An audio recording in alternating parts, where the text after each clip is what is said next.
Hi there YouTubers and welcome to your language use video. Today's topic, verbs in the past. How can I learn all the verbs in past? Is it possible to deal with verbs in the past in English? It is not impossible, but they have their tricks. So here in this video, we'll show you some considerations for you to take into account when you're learning the past tense in English. Number 1, classify verbs. Most of us know the verbs are classified into different groups, the regular and irregular. The regular verbs are the verbs that follow a pattern, those verbs that finish in ed as a suffix. For example, danced, danced, follow, followed. And the regular verbs are those verbs that fully change or that do not change at all. For example, the verbs put, put, fly, flew.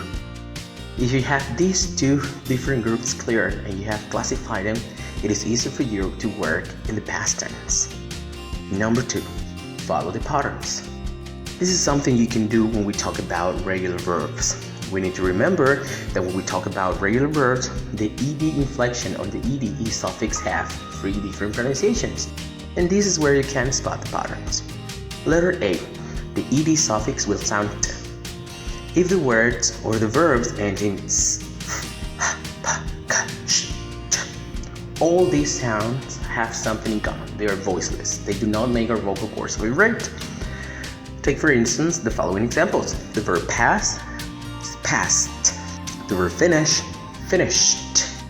The verb laugh, laughed. Letter B, the ed suffix sounding d. And this happens when the verb ends in z, v, b, g, j, j, r, or any vowel sound. And the thing that they have in common is that these sounds are voiced. It means our vocal cords vibrate. For example, in words like move, moved, log, logged, rob, robbed. Letter C, the ed suffix sounding as egg. This is the easiest of the pattern because this only happens when the verbs of the words end in ta or the sound. For example, the verb add would be added and the verb start would be started. There is something very important that you need to take into account or into consideration. Some of the verbs in the original form end in a consonant-vowel consonant pattern. When this happens, the last consonant of this verb has to be double before putting it into an ed regular verb. For example, the verb stop would change to stopped. Number 3, group the irregularity. How can I group the irregularity? How can I classify irregular verbs? How can I spot even patterns? It is not impossible. There are 3 main things that you need to take into account when working with regular verbs. Letter A, spot similar endings. Letter B, group them. And letter C, practice. Take for instance the following examples. The verb know, blow, throw. Which is the past tense for these verbs?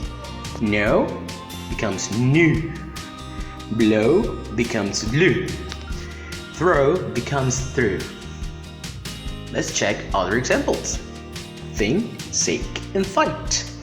What are the past tense for these verbs?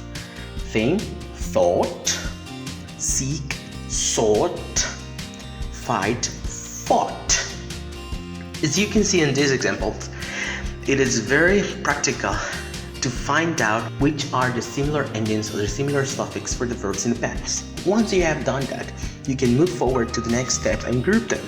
And finally, practice them. It is not that difficult to spot the irregularity, is it? Final thoughts. You need to remember that first, you have to classify the verbs. Once you have identified which verbs are regular or irregular, it is easy to work on the next steps. It is easier to follow the patterns for regular verbs, and it is easier to spot the irregularity on the another group.